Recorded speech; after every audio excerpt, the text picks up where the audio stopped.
Hello, hello Sagittarius.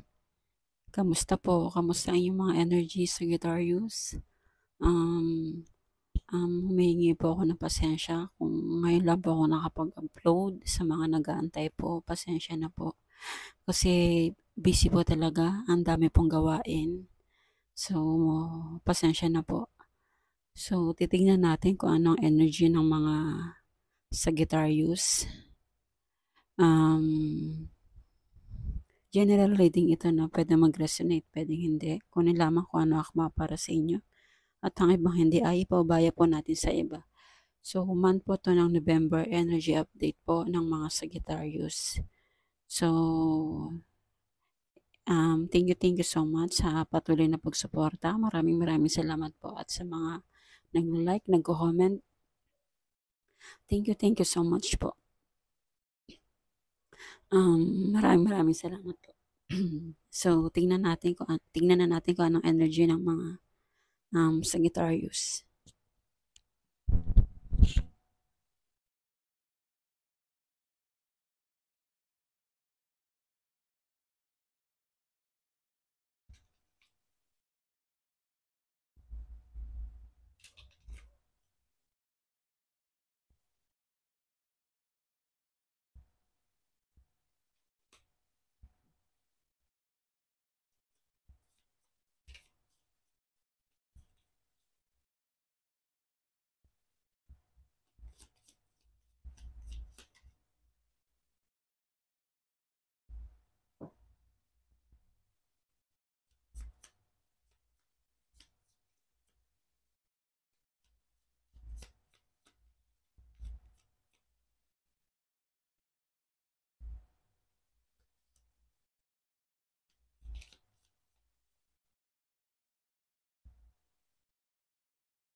Okay, Sagittarius, no?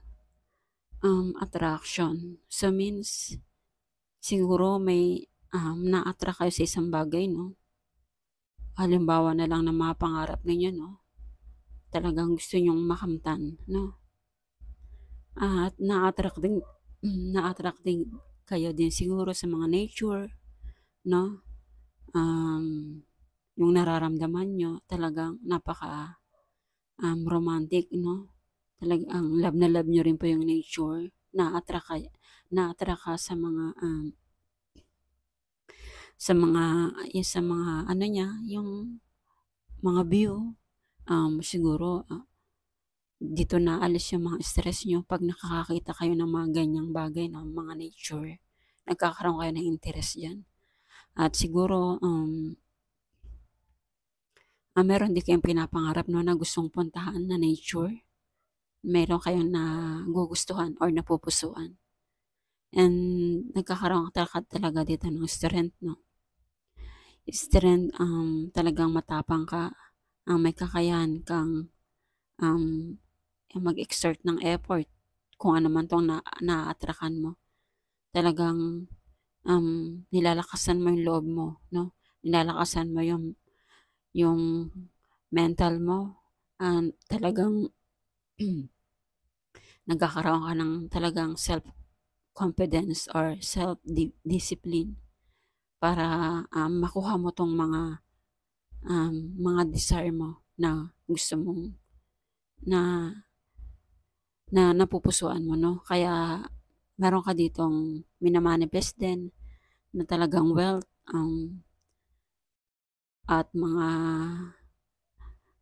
overflowing na money, kakaroon kayo ng overflowing na money at talagang success, no? may mga abundance din po kayo. Super duper abundance, siksik-liglig. Yung mga biyaya na dumarating sa inyo, no? Dahil dyan sa pagmamanifest ninyo. So, tignan pa natin. Sagittarius.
Okay, Sagittarius na. Siguro na-attract ka rin sa ano, no? Gusto mo siguro ding, kaya siguro gusto mong makakita ng mga nature, no? Na-attract ka sa mga nature kasi gusto mo sigurong ma-recharge, no? Gusto mong ma-recharge ang isipan mo, kumalma, or magkaroon ng um, high frequency sa iyong body, no? Kaya gusto mong lumipat or umalis na sa isang bagay na nahirapan ka na. Gusto mo lumipat ng ibang lugar, gusto mo lumipat ng ibang trabaho, gusto mo nang mag-move on. Kung ano man tong napagdaanan mo. Kaya siguro na-attract ka dito sa mga nature na gusto mong matupad. Ito rin siguro yung pinapangarap mo para kumalma yung puso't isipan mo, no? At dahil dyan sa pagkakaroon mo ng pagiging, yan nga, gusto mong magkaroon ng positive energy, magkakaroon ka dito ng kaliwanagan sa sarili mo, nagkaroon ka na ng kalinawagan sa sarili mo kasi meron ka na ditong, kumbaga umaksyon ka niya, nag-move forward ka na.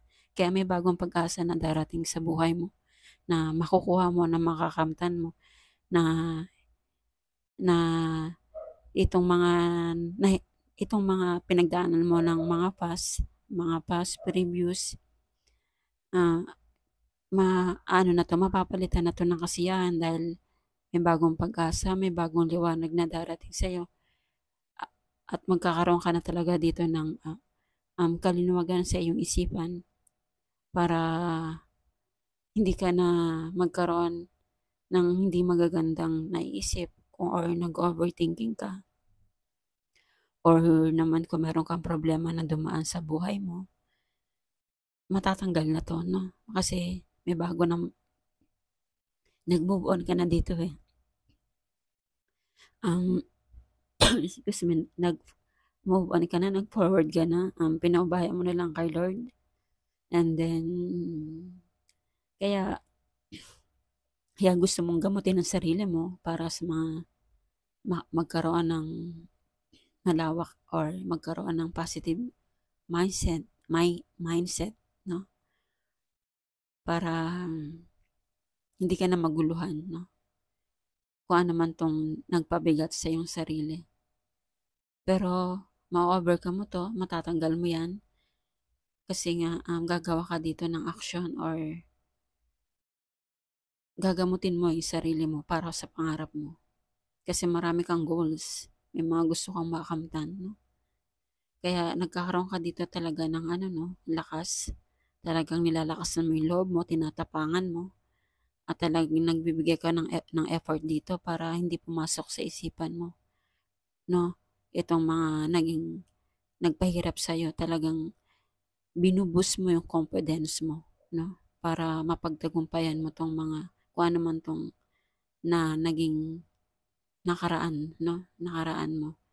And then may isang taong offer na magmamahal sa'yo 'no, na medyo mabagal lang siya pero mahal ka ng person na 'to.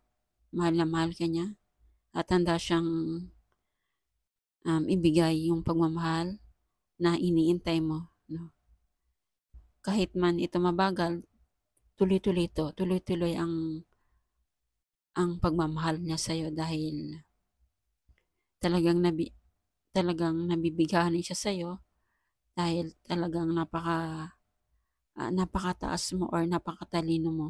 Kaya napapahanga siya sa'yo. Kung kung sa lalaki naman 'no, napapahanga yung lalaki sa'yo dun sa babae dahil, gusto niya ikaw ang makasama niya at gusto niya ikaw ang nakaupo dito sa trono na na trono na karapat-dapat para sa'yo kasi,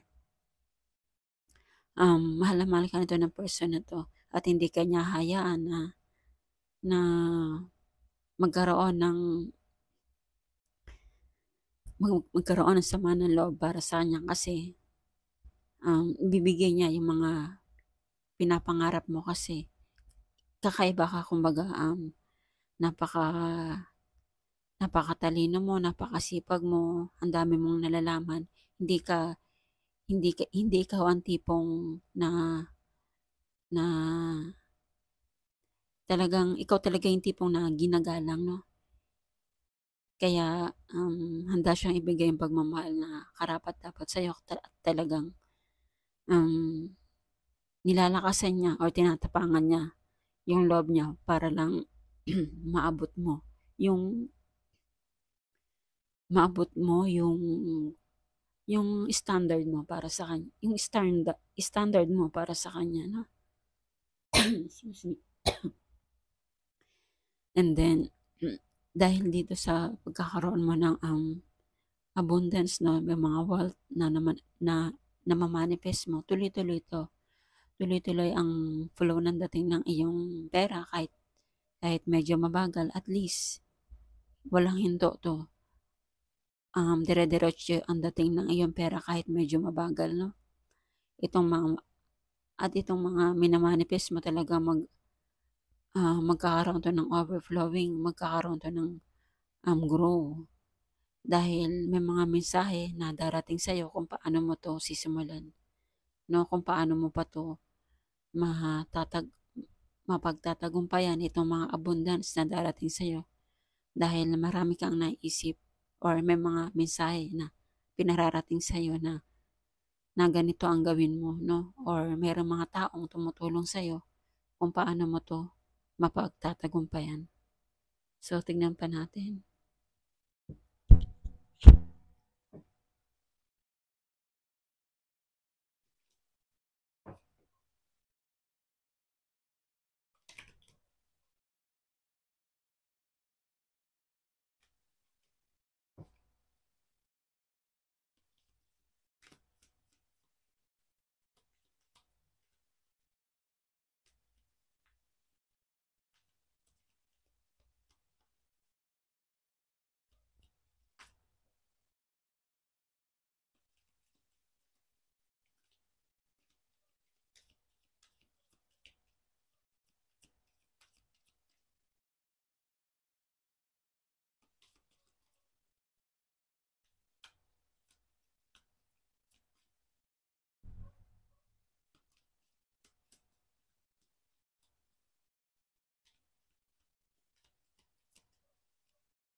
So, Sagittarius na.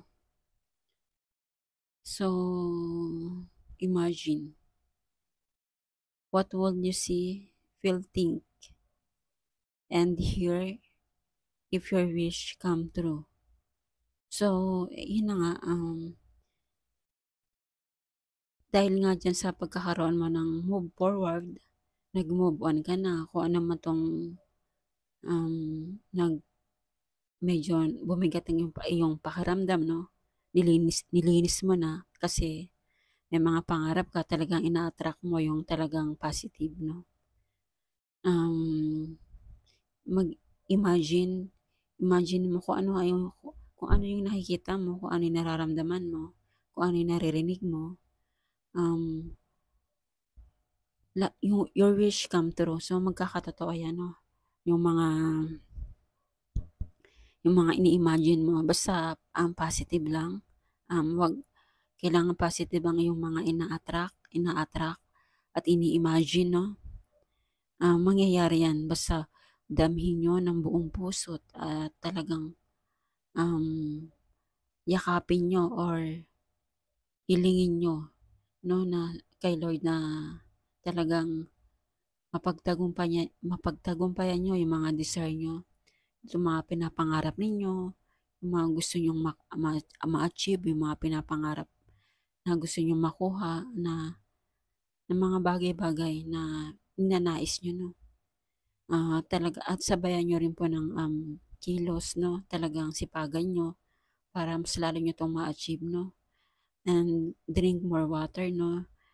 Drink more water and eat foods with water, and then sacks of fresh fruits and vegetables. So, kumain kayo ng mga masustansyang pagkain, uminom kayo ng maraming tubig, kumain kayo ng mga prutas, and then mga gulay, no?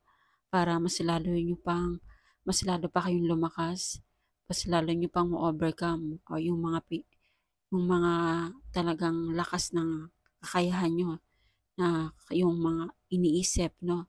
Para mas lalo kayong mag-effort, yung mental power nyo, talaga mas lalo siyang magtrabaho.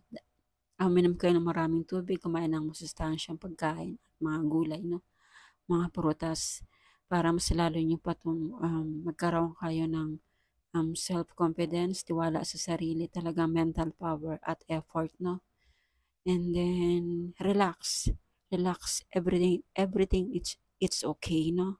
Don't worry, it's all going to be fine. So, kung ano man tong yun nga, siguro nung mga dati nagkaroon ka ng mga problema, no? Mga past na minsan na naiisip nyo pa, no? Pero nagmo-move forward naman po kayo, no? So, relax lang po. Everything it's okay. Lahat yan, wag kang mag-alala. Lahat yan magiging okay, magiging maayos, no? Magiging maayos yan basta be ano lang, always positive at yan, libangin lagi ang sarili, tumutok sa mga bagay-bagay na ninanais, sipagan pa at kumain ng mga masustansyang pagkain, no? At mag-manifest ng mga talagang itong mga abundance, no, na minamanifest nyo, makukuha nyo yan, no? Sabayan lang talaga ng sipag at tiyaga at pananalig sa Diyos. Hindi imposible na makukuha nyo itong mga pinapangarap ninyo, no? So, Sagittarius, yan muna sa ngayon. Thank you. Thank you for watching and God bless. And please like and subscribe po. Thank you so much. And God bless po.